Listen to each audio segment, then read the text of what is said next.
વીમા પોલિસીના પૈસા પરત અપાવવાના બહાને ₹11.3 લાખની છેતરપિંડી કરનાર ટોળકીને સુરત સાયબર સેલે ગોવા ખાતેથી ઝડપી પાડી. વર્ષ 2021-23 દરમિયાન લીધેલી જૂની પોલિસીના નાણાં પરત મેળવવાના નામે ફરિયાદી સાથે ₹11,03,495ની ઓનલાઈન છેતરપિંડી આચરવામાં આવી હતી.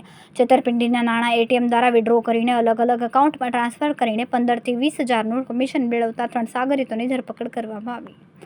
વીમા કંપનીના નામે ખોટી ઓળખ આપીને જે કમ્પ્લેનન્ટ છે એમની સાથે છેતરપિંડી કરનાર 3 આરોપીઓને સુરત સાયબર ક્રાઇમ સેલે ઝડપી પાડ્યું છે.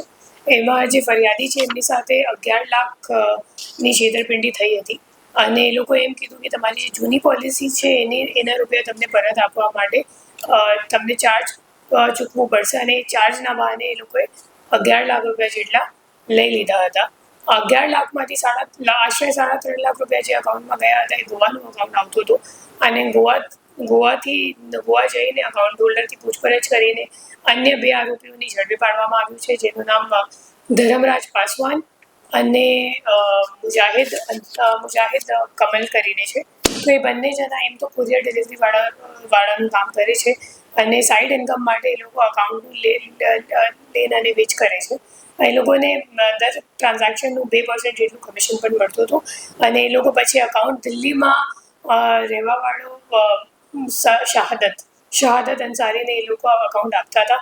શહાદતને પણ આપણે દિલ્હી ખાતેથી ઝડપી પાડ્યું છે.